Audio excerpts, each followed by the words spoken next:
As manchetes dos jornais e noticiários de rádio e televisão brindam-nos todos os dias com notícias belíssimas. Real chega a deflação este mês. Inflação deve chegar a zero. Será que isso é verdade mesmo? Será que está havendo mesmo estabilização? A inflação é um processo em que os preços vão aumentando progressivamente em função de diversos fatores. No Brasil, como 2/3 da população vivem numa economia de subsistência, é completamente falsa a tese de que a inflação brasileira é uma inflação de demanda, de consumo. A inflação brasileira é uma inflação de custos. Como no custo final de um produto estão sempre embutidos os impostos e as taxas de juros, é teoricamente impossível acabar com a inflação mantendo-se tão elevados os impostos e tão gigantescas as taxas de juros. Qual foi então o milagre do Plano Real? Que projeto maquiavélico, diabólico, foi esse que, sem mexer nas verdadeiras razões da inflação, taxas de juros e impostos elevadíssimos, está conseguindo mantê-la em níveis próximos de 1% ao mês? O governo, num passe de mágica, fez o real valer mais que o dólar. Diminuiu as tarifas de importação. Com o dólar barato e tarifas baixas, inundou-se o mercado com produtos importados, com verdadeiras quinquilharias. A indústria nacional foi obrigada a manter os preços baixos para poder concorrer com os preços dos produtos importados. Se os custos das empresas tivessem sido repassados para os produtos, elas perderiam o mercado cheio de importados. E assim começou o processo. O câmbio puxando a inflação para baixo. Houve uma perda salarial desde o momento da instalação do plano, avaliada em torno de 30% na virada da URV para o real. Não havendo aumento de salários, entrou em cena o segundo elemento puxando a inflação para baixo. Com as taxas de juros mantidas no alto, ficou quase impossível para os agricultores o pagamento dos empréstimos contraídos. Lembram da passeata a Brasília? Mas, se os agricultores repassassem os custos para os produtos agrícolas, perderiam o mercado, porque o governo também importou alimentos, baixando as tarifas para o nível daquelas da Argentina. Então entrou no cenário o terceiro elemento puxando a inflação para baixo. Os preços agrícolas baixaram, porque senão seria impossível para os agricultores venderem seus produtos. O governo não tocou nem de leve nos impostos e no ponto nevrálgico, as taxas de juros. A questão crucial da inflação brasileira, escondida pela imprensa, que é podre, é a alta taxa de juros com que se pagam os títulos da dívida mobiliária. Pagando-se juros de 2,5% ao mês sobre 80 bilhões, bilhões de dólares. Chega-se à cifra espantosa de 2 bilhões de dólares ao mês. São cerca de 65 bilhões de dólares por dia. São quase 3 bilhões de dólares por hora. Estes números são astronômicos. Se o senhor ganha R$300 por mês, bem mais que um salário mínimo, o senhor precisaria trabalhar apenas 833 anos para ganhar o que o Brasil paga em 1 hora de juros, somente juros. Aí vem o governo e diz que tem que privatizar as estatais para diminuir a dívida interna. Acontece que já se venderam inúmeras estatais, incluindo-se 2 gigantes, a Companhia Siderúrgica Nacional e a Usiminas, e a dívida interna vem crescendo. A dívida mobiliária era, em março de 94, 50 bilhões e meio de dólares.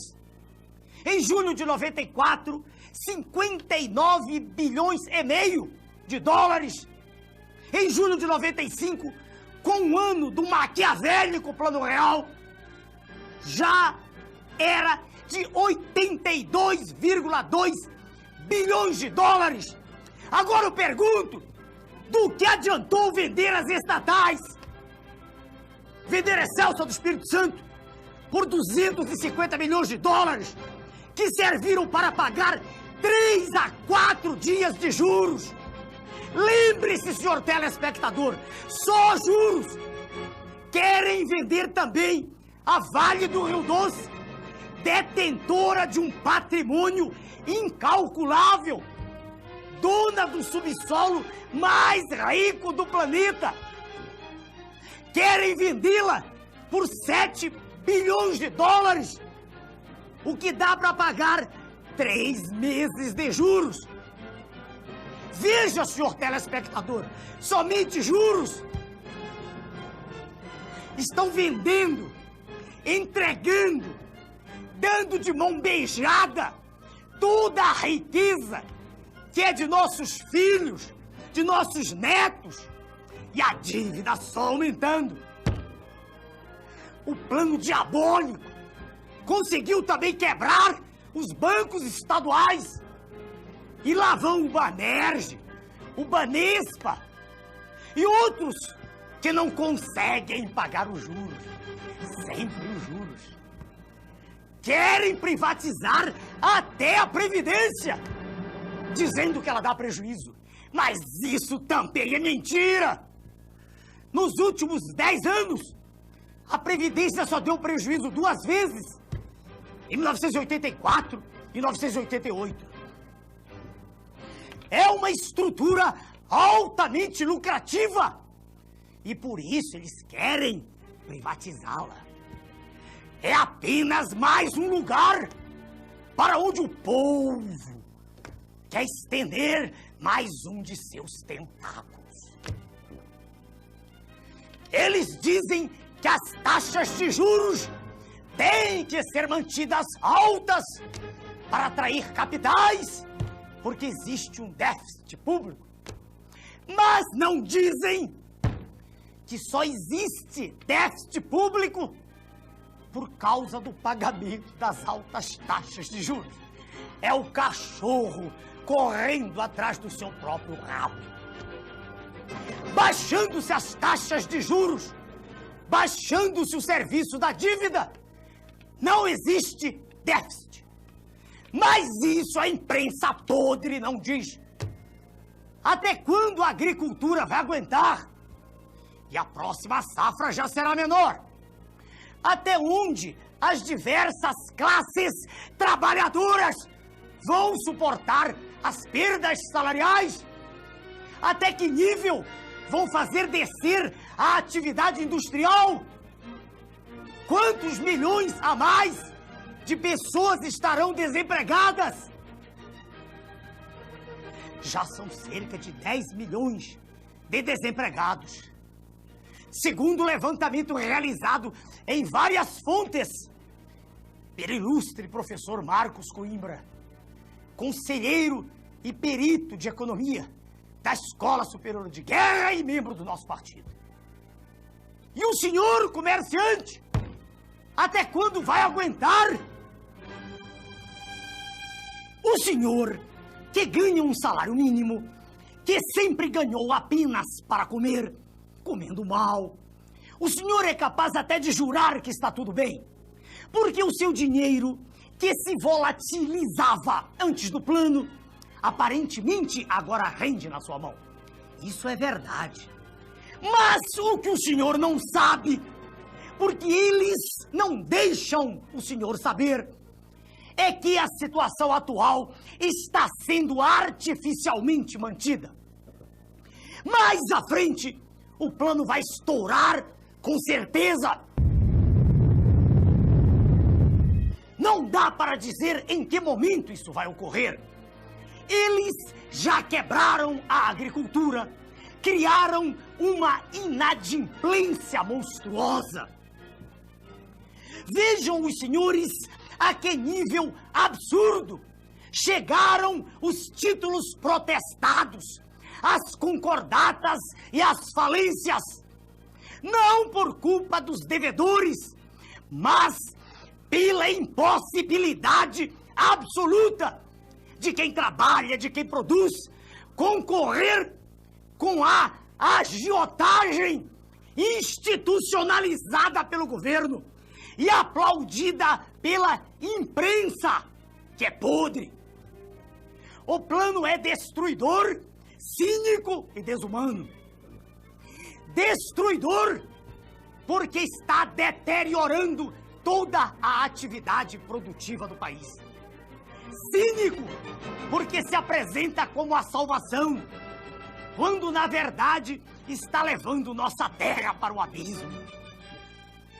Desumano porque, à semelhança do que estão fazendo com a Argentina, com o México e toda a América Latina, faz crescer em todos os cidadãos a falta de confiança no trabalho, no governo, nas pessoas e no futuro da nação.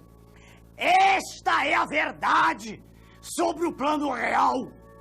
Meu nome é Ernesto. Professor Bautista Vidal, eu acabei de ler o seu livro, O Esfacelamento da Nação.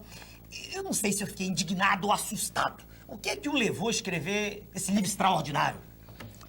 Eu não entendia, doutor Ernesto, como é que um país mais rico do planeta, potencialmente rico, tinha seu povo na miséria e a nação inviabilizada no seu futuro. Então eu resolvi fazer uma análise global das políticas que levaram a isso e terminei constatando que elas têm origem externa e elas fazem parte de um conjunto harmônico que leva necessariamente ao desastre. Por exemplo, nós produzimos hoje, apenas com 13% do território, alimentos para alimentar 500 milhões de pessoas. Nós somos apenas 145 milhões e temos 30 milhões submetidos ao genocídio da fome. Nós estamos matando 1.600 crianças por dia de fome todos os dias. Genocídio mesmo. Todos os A dias. que o senhor atribui isso, professor? Quer dizer, como é que nós chegamos a isso? Isto, como eu falei, é resultado de um processo que foi se montando ao lado do tempo, de políticas vindas, em geral, de fora e com a conivência da nossa classe dirigente servil e que está levando... Exemplifique. Desculpe, para os nossos telespectadores, tem exemplos concretos? Vamos tomar no campo econômico. Isso. Por exemplo, o Brasil detém praticamente o monopólio do quartzo de primeira qualidade do planeta Terra. O quartzo é a matéria-prima essencial para todas as atividades do campo eletrônico, microcircuitos, circuitos integrados, computadores. Nós vendemos esse quartzo, que nós já temos o monopólio mundial, por 40 centavos de dólar, e depois, quer dizer, compramos o mesmo quartzo empacotado por 5 mil dólares. A energia do Cury, um outro exemplo, nos custa 42 dólares, o preço internacional é 52, entretanto nós vendemos a 10, 12, 7. Sim, isso é imposto. É imposto porque nós aceitamos. Evidente. Que os dirigentes aceitam. Evidente. Professor, uma conversa que anda por aí, badalada, todo mundo fala, é a questão do Estado mínimo. Como é que o senhor vê isso? Eu acho isso uma grande bobagem. Não existe Estado mínimo nem Estado máximo, existe o Estado necessário. O Estado é o instrumento institucional e jurídico de execução do projeto de um povo, do projeto nacional. Fale um pouquinho sobre isso, um projeto nacional. Projeto nacional é uma questão de atitude. Nós precisamos parar de dizer não à inflação, não à miséria, não à corrupção. Nós temos que dizer sim. Sim ao pleno emprego, sim à produção das nossas riquezas, ao progresso da agricultura, da indústria, da educação, da tecnologia. O oposto que tá aí, né, professor? Exatamente O oposto que tá aí. Exatamente o oposto. Ainda, quando o senhor fala nisso, mostrando que o Estado tem que ser forte, quer dizer, né? Eu digo ao senhor o seguinte: essa história das privatizações não está inserida nisso, não? Não está dentro do contexto? Claro, claro. Porque ao mesmo tempo que as nações hegemônicas fortalecem os seus estados, eles querem destruir os estados das nações hoje dependentes. Então o processo de privatização está nesse contexto. E tem uns exemplinhos, Quer dizer, agora aqui, essas últimas. Essas duas, por exemplo, o caso da Usiminas, né? A Usiminas, que é a segunda mais eficiente indústria siderúrgica do mundo, né? Quer dizer, é um patrimônio de 15 bilhões com B de dólares, e foi entregue por um valor que não vale um gol usado. Quer dizer, isso é um dado da Procuradoria-Geral da República que estudou detalhadamente É uma a questão. transferência de patrimônio. A transferência de patrimônio. Professor, existe um documento terrível, que eu sei que o senhor conhece bem. Fale um pouquinho para os nossos telespectadores dele. Fale sobre o consenso de Washington. Bom, o Consenso de Washington sintetiza num documento onde todas essas ações. Ninguém pode dizer que desconhece, porque isso está consubstanciando num documento onde a participação nacional foi nenhuma. Isso veio de fora, por isso se chama Washington. Imposto. Então, imposto. O processo de privatização, a reforma administrativa, a reforma fiscal, a reforma ilegítima da Constituição, a destruição, tá tudo lá. Tudo lá, tudo Só não bem sabe claro. quem não quer saber. Essa história, professor, da globalização da economia. A globalização é aquela história, né? Da livre competição, da raposa e da galinha. Nós já sabemos qual é o final. O senhor diz no seu livro que nós caímos numa armadilha. É uma armadilha fruto de todas essas contingências. Vou dar apenas um exemplo. Eles falam na competição entre nações. isso. Se eu tenho a competição entre empresas, uma empresa vai à falência e manda pra rua seus trabalhadores, seus operários. A nação vai à falência, vai matar o seu povo. É o fim do humanismo. É o fim do homem, é o fim do humanismo, né? É o desastre Terrível. total, o Terrível. desastre total. Professor, a que é que o senhor atribui essa passividade da sociedade brasileira? Tudo sendo destruído, como diz aquele conhecido nosso, senhor Soberão, economia de cemitério, e a gente não vê uma manifestação gigantesca. A que é que o senhor atribui isso? O nosso povo é a grande vítima, não é verdade? Agora, o nosso povo tem uma máquina terrível, que é a mídia, que condiciona o seu pensamento. A mídia mente, a mídia, Mente, quer dizer, distorce, a mídia retira a Nós nossa... vamos entrar no primeiro mundo. A mídia destrói a nossa autoestima, faz que nós não nos amemos a nós mesmos, Não nos respeitemos. destrói o conceito de nação, De da família. coisa de família. Professor, é que o nosso tempo está chegando. Uma coisinha de que eu quero que o senhor fale. Isso é irreversível ou é reversível, professor? Enéas, Há ou não esperança? Enquanto houver um brasileiro vivo, nós vamos lutar. E vamos fazer história. Essa questão do fim da história. Enquanto houver um brasileiro vivo, nós vamos lutar e vamos resgatar tudo isso. E vamos fazer da nossa terra o maior país do planeta. Vamos fazer a maior civilização que o homem já viu sobre a Terra. Professor, muito obrigado pela sua presença no nosso programa. Obrigado.